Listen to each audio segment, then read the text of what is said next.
Hello viewers and welcome to another chapter of reading. So let's get started, shall we? Chapter 13, Gryffindor versus Ravenclaw.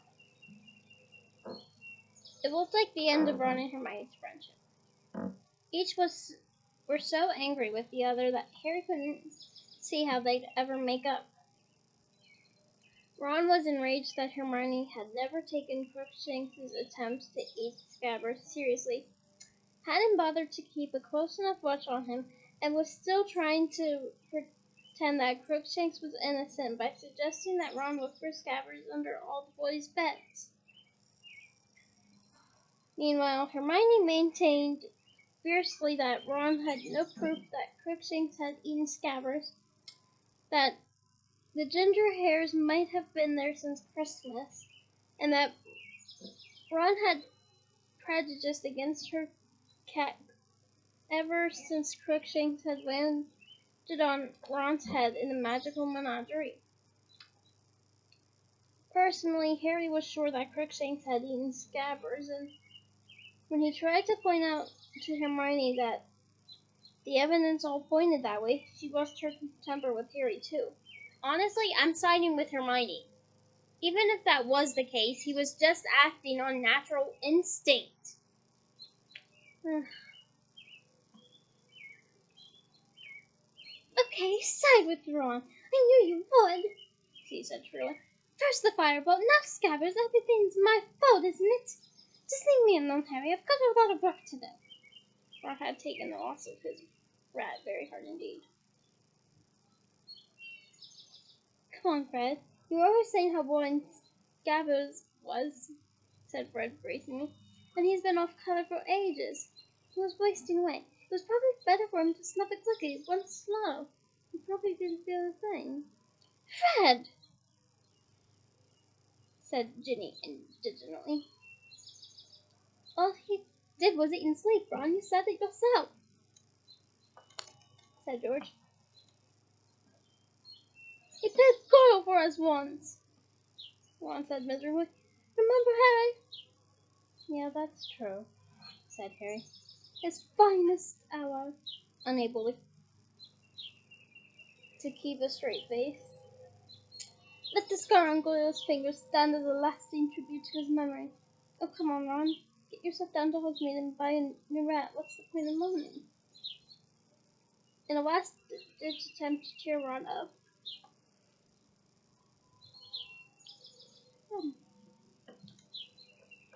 Harry persuaded him to come along to the Gryffindor team's final practice before the Ravenclaw match, so that he could have a ride on the firebolt after they finished. This did seem to take Ron's mind off Scabbers for a moment. Great! Can I try to shoot a few goals on it? And they set off for the Quidditch field together. Honestly, I like that they tried so hard to cheer Ron up. It just shows how valuable of a friend and brother he is. I would join in, honestly. I would give him jokes or even maybe a little hug here and there. Maybe a hug to bring comfort to. I even let him draw my arts on some paper because art helps me cope.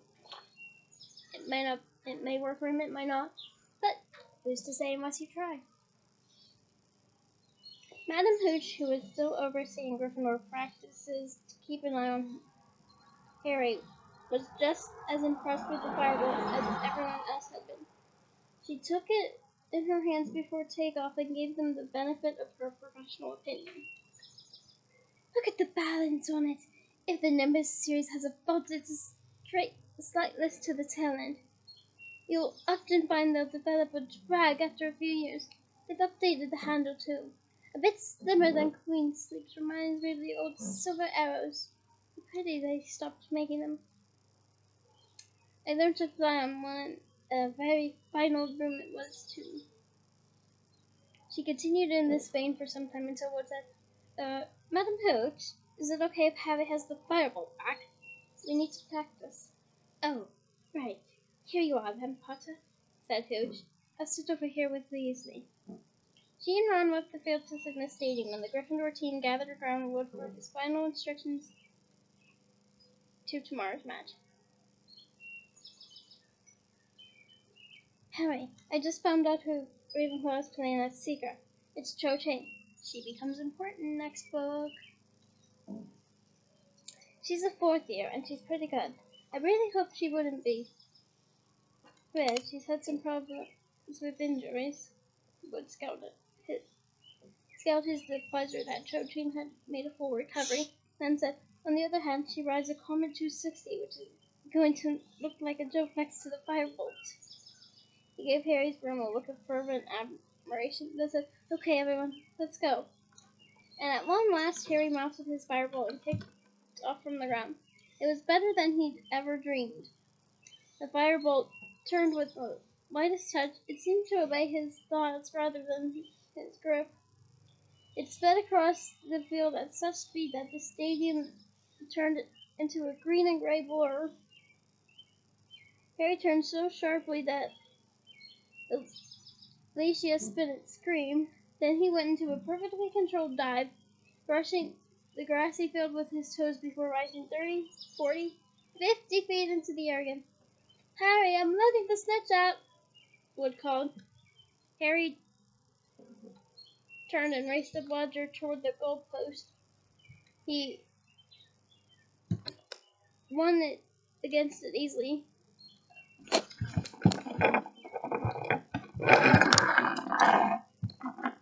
Saw the snitch dart out from behind Wood, and within 10 seconds had caught it in his hand. The team cheered madly. Harry let the snitch go again, gave it a minute's head start, then tore after it, weaving in and out of the others. He spotted it working behind Katie Bell's knee, whooped her easily, and caught it again. It was the best practice ever. The team, inspired by the presence of the Firebolt in their midst, performed their best moves flawlessly, and by the time they hit the ground again, wouldn't have a single criticism to make, which, as George Weasley pointed out, was verse. Out of character is serious business. I can't see what's going to stop us tomorrow, said Wood. Not unless, Harry, you've sorted out your Dementor problem, haven't you? Yeah, said Harry, thinking of his feeble Patronus and wishing it were stronger. The Dementors won't turn up again, Oliver. Dumbledore will go ballistic, said Fred confidently. Well, let's hope not, said Wood. Anyway, good work, everyone. Let's get back to the tower. Turn a bit early. I'm staying out for a bit. Ron wants to go in the Firebolt, Harry told Wood while the rest of the team headed off to the locker room. Harry strode over to Ron, who vaulted the barrier to the stands and came to meet him. Madame Hooch had fallen asleep in her seat. I'd like to think that when she was growing up, she slept to Quidditch matches playing to help her go to sleep. So this would be a regular. So this wouldn't surprise me if that were going to be the case. But honestly, I don't blame her for sleeping to something. I sleep to music personally. Like calming music, not like rock music. God. Lord, if I sleep to rock music, I'll stay up for hours. Here you go, said Harry, handing Ron the Firebolt. Ron, an expression of ecstasy, I would have used euphoria, on his face, mounted the broom and zoomed off into the gathering darkness while Harry had walked around the edge of the field, watching him.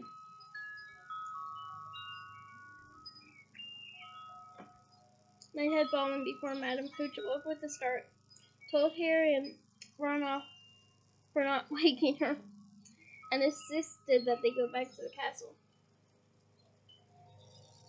Harry shouldered the firebolt, and then he and Ron walked out of the shadowy stadium, discussing the firebolt's superbly smooth action, its phenomenal acceleration, and its pinpoint turning. Love those chosen words. They were halfway toward the castle when Harry, glancing to his left, saw something that made his heart turn over. A pair of eyes gleaming out of the darkness. Harry stopped dead, his heart beating against his ribs. What's the matter? Said Ron. Harry pointed. Ron pulled out his wand and muttered, okay, I'm gonna have a realistic fight here.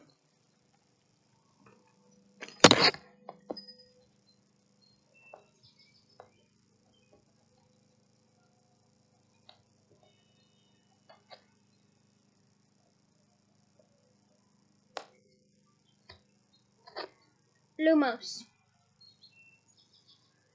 Selon Google Books, Lumos. Turning flashlight on. Lumos. A beam of light fell across the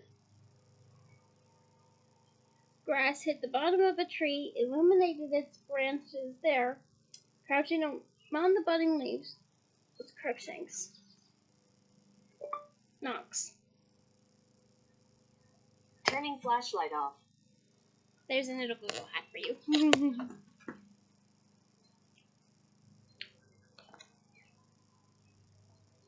Get out of here! Ron roared, and he stooped down and seized Stoneway on the grass. But before he could do anything else, Crookshanks had vanished with one swish of his long ginger tail. See? Said Ron furiously, chucking the stone down again. She's probably still letting him wander about wherever he wants. Probably washing down Scabbers with a couple of birds now. Harry didn't say anything. He took a deep breath as relief swept through. He had been sure for a moment that those eyes belonged to the groom. They set off for the castle once more, slightly ashamed of his moment of panic. Harry didn't say anything to Ron, nor did he look left or right until they had reached the well-lit entrance hall. Harry went down to breakfast the next morning with the rest of the boys in his dormitory, all of whom seemed to think the firebolt deserved a sort of guard of honor. As Harry entered the great hall, heads turned in the direction of the firebolt, and there was a good deal of excited murmuring. Or muttering. I guess either one should work. Harry saw with enormous satisfaction that the Slytherin team were all looking thunderstruck. You've been thunderstruck! Doom, doom, doom. Anyone like AC/DC? Did you see his face? Said Ron gleefully, looking back at Muffet. He can't believe it! This is brilliant!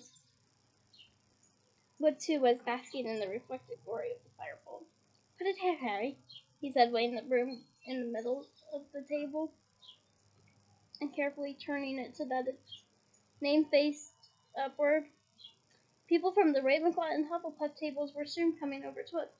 Cedric Diggory came over to congratulate Harry on having acquired such a superb replacement for his nimbus, and Percy's Ravenclaw girlfriend, Penelope Clearwater, asked if she could actually hold the firebolt. No, Penny, no sabotage, said Percy heartily as she examined the firebolt closely. Penelope and I have got a bet on, he told the team. 10 galleons on the outcome of the match. Penelope put the firebolt down again. Thanks, Harry, and went back to her table.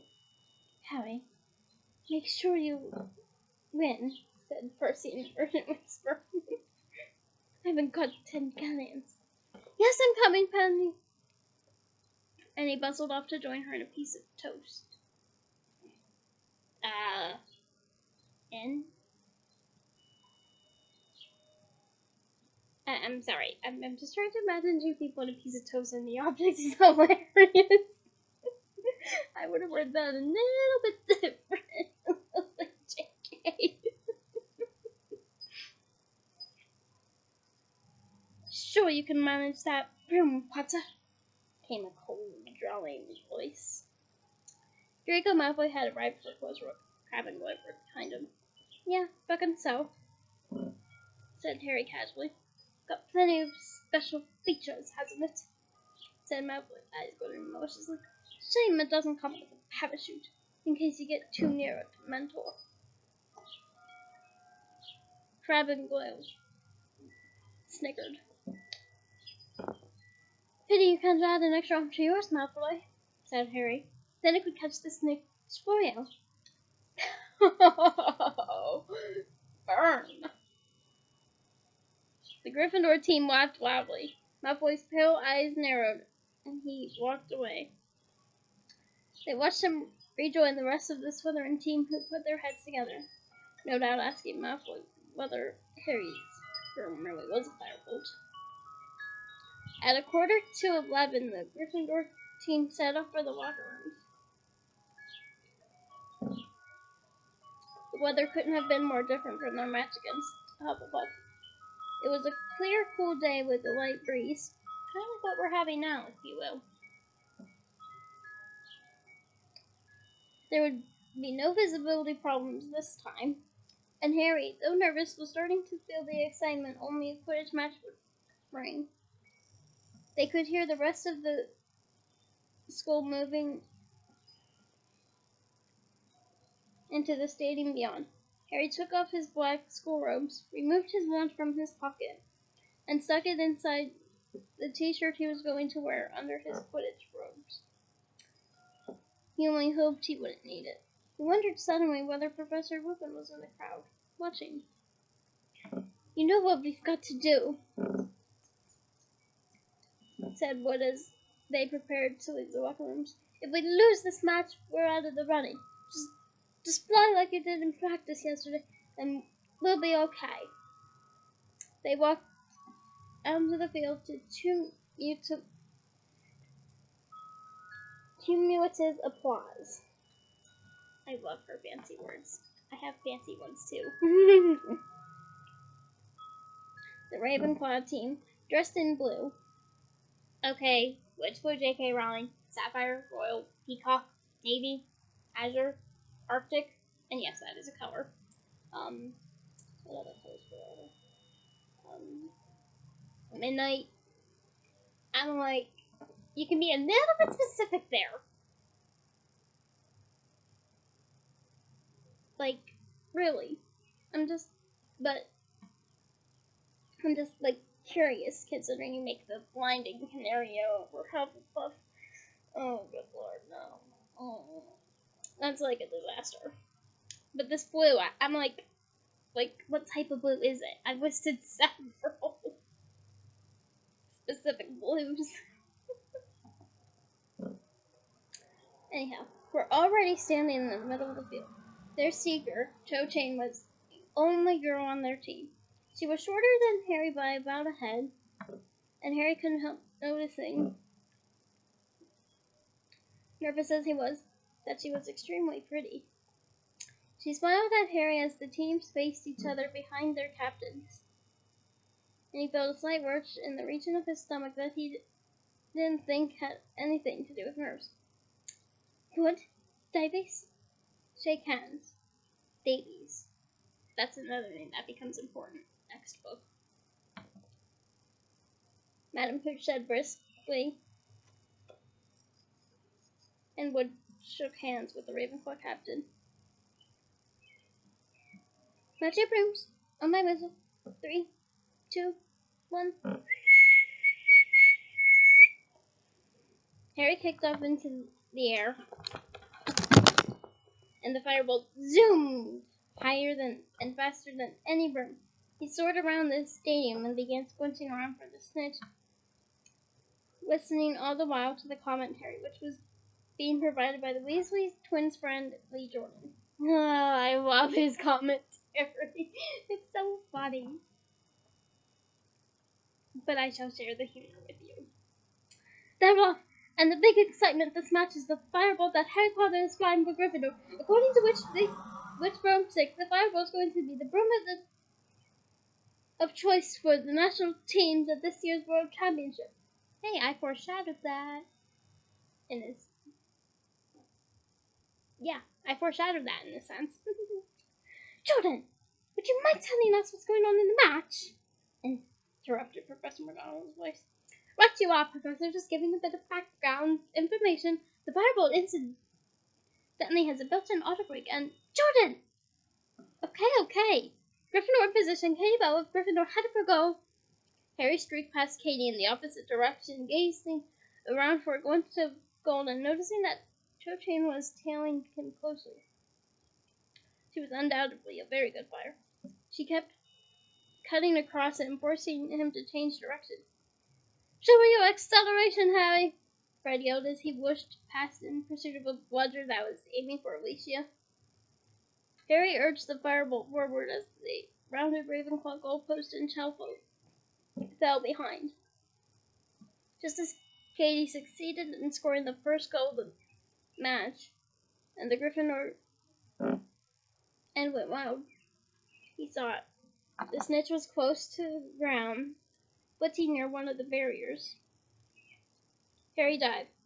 Oh, what he was doing and tore after him. Harry was speeding up, excitement flooding him. Dives were his specialty. He was 10 feet away. Then a bludger by one of the Ravenclaw bears came pelting out of nowhere. Harry veered off course, avoiding it by an inch, and in those few crucial seconds, the snitch had vanished.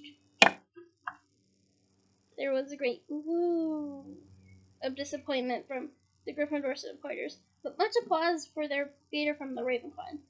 George Weasley vented his feelings by hitting a second bludger directly at the offending meter, who was forced to roll right over midair to avoid it.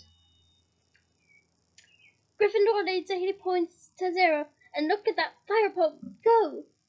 He's already putting it through its paces now. See it turn. Change common is just no match for it. The firebolt's precision balance is pretty noticeable on these long. Jordan, are you being paid to advertise firebolts? Get on with the commentary.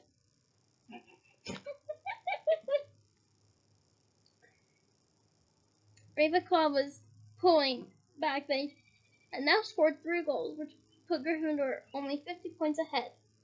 If Cho got the snitch before him, Ravenclaw would win.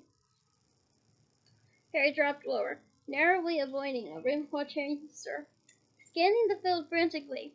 A glint of gold, a flutter of tiny wings. The snitch was circling the Gryffindor goalpost. Harry accelerated, eyes fixed on the speck of gold ahead. Just then, Cho appeared out of thin air, blocking him. Harry, this is no time to be a gentleman! No. Harry. Wood roared as Harry swerved to avoid a collision. Knock her broom if you had to. Harry turned and caught sight of Jo. She was grinning. The snitch had vanished again. Harry turned his firebolt upward, and he was soon 20 feet above the gate. Out of the corner of his eye, he saw Jo following him. She's decided to mark him rather than search for the snitch herself. All right, then. If she wanted to tail him, she'd have to take the consequences. He dived again, and Cho, thinking he'd seen the snitch, tried to follow. Harry pulled out of the dive very sharply, hurtled downward. He rose as fast as a bullet once more, and then he saw it. For the third time, the snitch was glittering away above the field at the Ravenclaw end.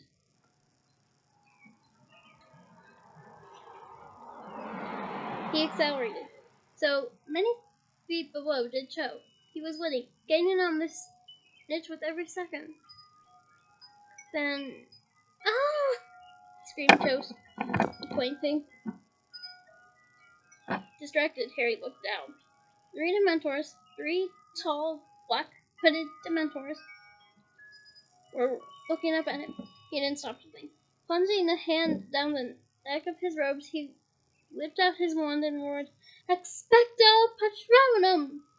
Something silver white, something enormous, erupted from the end of his wand. He knew he had it shot directly at the Dementors, but didn't pause to watch. His mind still miraculously clear, he looked ahead. He was nearly there. He stretched out of the hand still grasping his wand, and just managed to close his fingers over the small, struggling snitch.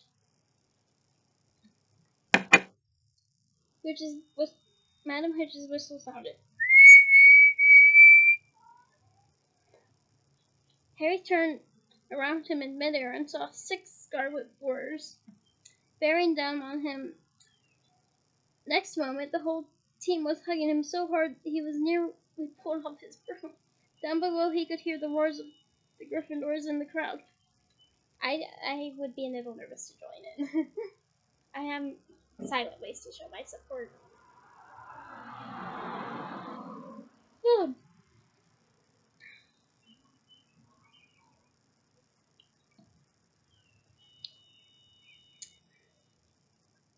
That's my boy! How foreshadowing. Wood kept yelling. Alicia, Angelina, and Katie had all kissed Harry. Hopefully on the cheek so Ginny doesn't get jealous. Fred had him in a grip so tight Harry felt as though his head would come off. In complete disarray, the team managed to make its way back to the ground. Harry got off his broom and looked up to see a gaggle of Gryffindor supporters sprinting onto the field, Ron in the lead. Before he knew it, he had been engulfed by the cheering crowd. I almost said crown. That would have changed the meaning of the segment, right? Yes! Ron yelled, yanking Harry's arm into the air. Yes! Yes! Well done, Harry, said Percy, looking delighted. 10 galleons to me. Must find the number. Excuse me. Good for you, Harry, roared Seamus Finnegan. Robbie brilliant, boomed Hagrid over the heads of the milling Gryffindors. That was quite some Patronus, said a voice in Harry's ear. Harry turned around to see Professor Lupin, who looked both shaken and pleased. The Dementors didn't affect me at all, said Harry excitedly. I didn't feel a thing. That would be because they were Dementors, said Professor Lupin. Come and see.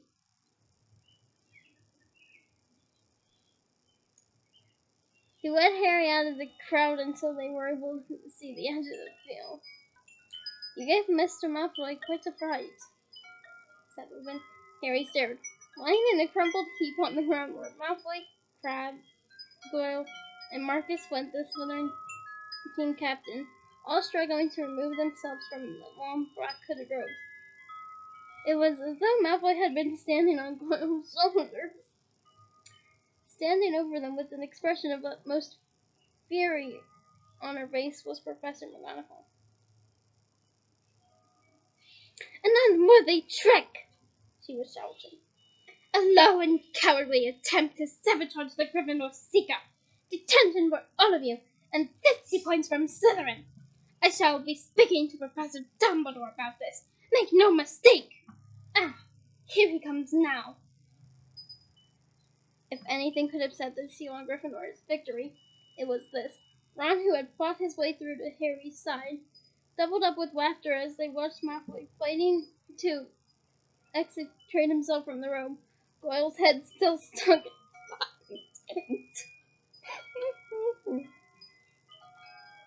Yeah, you guys kind of walked into that. Come on, Harry, said George, fighting his way over. Potty, Gryffindor common room, now.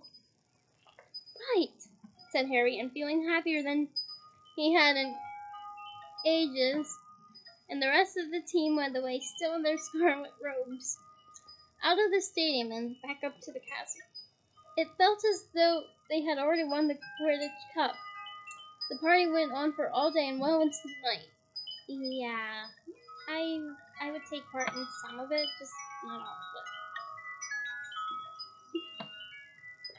Fred and George Weasley disappeared for a couple of hours and returned with armfuls of bottles of butterbeer, pumpkin fizz, and several bags full of honeydew sweet. How did you do that? Squealed Angela Johnson as George started throwing peppermint toads into the crowd. With a little help from Moony, Wormtail, Padfoot, and Prawns, Fred muttered in Harry's ear. Only one person wasn't joining in the festivities. Well, I would join that person. And I would join her in a more quieter location. Hermione, incredibly, was sitting in a corner attempting to read an enormous book entitled Home Life and Social Habits of British Muggles. Okay, again, she's Muggle-born. Wouldn't she already? I guess she wants a wizard's perspective. That would provide her with some interesting insights. But Hermione, you're Muggle-born. You were literally born and raised as a Muggle until you learned of your magic abilities from, likely, Professor McGonagall. So why do you need to read a book on it?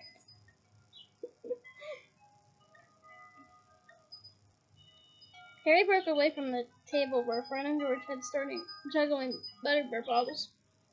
Hopefully they were empty. And went over to her. Did you even come to the match? He asked her. Of course I did, said Hermione in a strangely high-pitched voice, not looking up. And I'm very glad we won. And I think you did really well. But I need to read this by Monday. Again, previous point I mentioned. Still in effect here. Come on, Harry.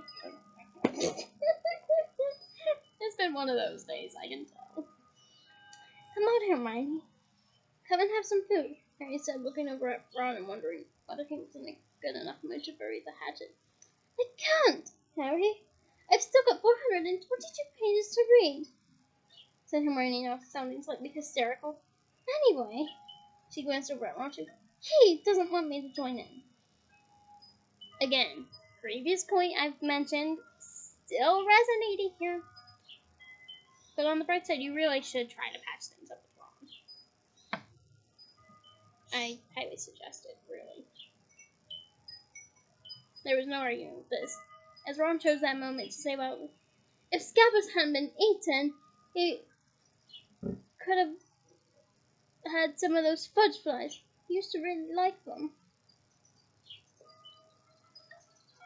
I don't even want to know what fudge flies are. And something tells me they're not flies molded into fudge.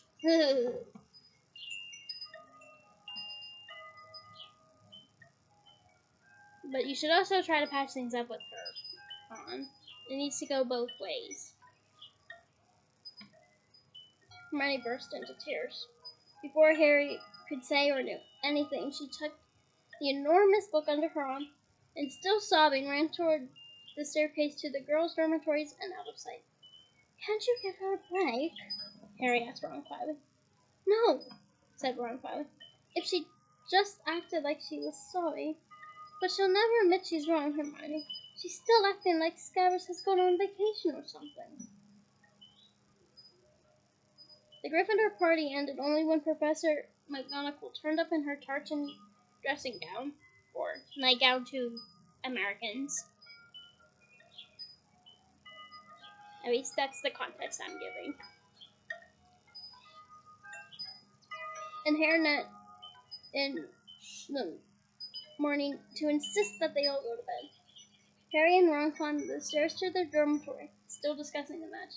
At last, exhausted, Harry climbed into bed, twitched the hangings of his four-poster shut to block out a ray of moonlight. Well, I won't block out that ray. I like talking to Luna at night. Lay back and felt himself almost instantly drifting off to sleep. He had a very strange dream. He was walking through a forest, his firebolt over his shoulder, something silvery white. It was winding its way through the trees ahead, and he could only catch glimpses of it between the leaves. Anxious to catch up with them, he sped up, but as he moved faster, so did his quarry. Harry broke into a run, and ahead he heard hooves gathering speed. Now he was running flat out, and ahead he could hear galloping. Then he turned a corner into a clearing and no! Harry woke as suddenly as though he'd been hit in the face. Disoriented in the total darkness, he fumbled with his Hades. He could hear movements around him and see Miss Finnegan's voice from the other side of the room.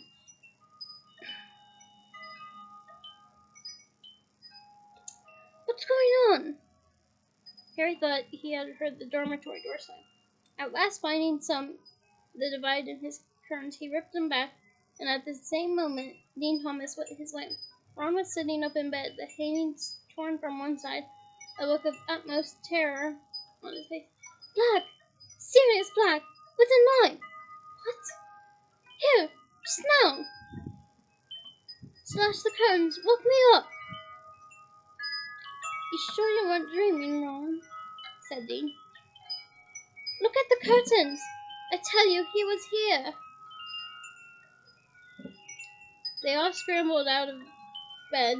Harry reached the dormitory door first, and they sprinted back down the staircase. Doors opened behind them, and sleepy voices called after them. Who shouted? What are you doing? The common room was lit with the glow of the dying fire, still littered with the debris from the party. It was deserted. Are you sure you weren't dreaming? I'm telling you, I saw him. What's all the noise? Professor McGonagall told us to go to bed. A few of the girls had come down their staircase, pulling on dressing gowns, and boys too were reappearing. Excellent! Are we carrying on? Said Fred Weasley brightly. Oh, Fred, we love you. Everyone back upstairs, said Percy, hurrying into the common room and pinning his head boy badge to his pajamas as he spoke. Sirius Black, said Ron faintly. In our dormitory, with the knife. Woke me up. The common room was very still. Nonsense, said Percy, looking startled. You had too much to eat, Ron. Had a nightmare. I'm telling you. Now, really, enough's enough.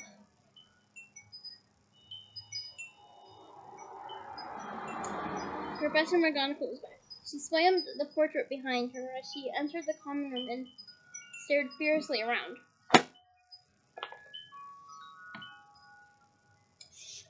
I am delighted that Gryffindor won the match, but this is getting ridiculous. Percy, I expected better of you. I certainly didn't authorize this, Professor, said Percy, puffing himself up indignantly. I was just telling them all to get back to bed. My brother Ron here had a nightmare. It wasn't a nightmare, Ron yelled. Professor, I woke up and Sirius Black was standing over me, holding a knife. Professor McGonagall stared at her.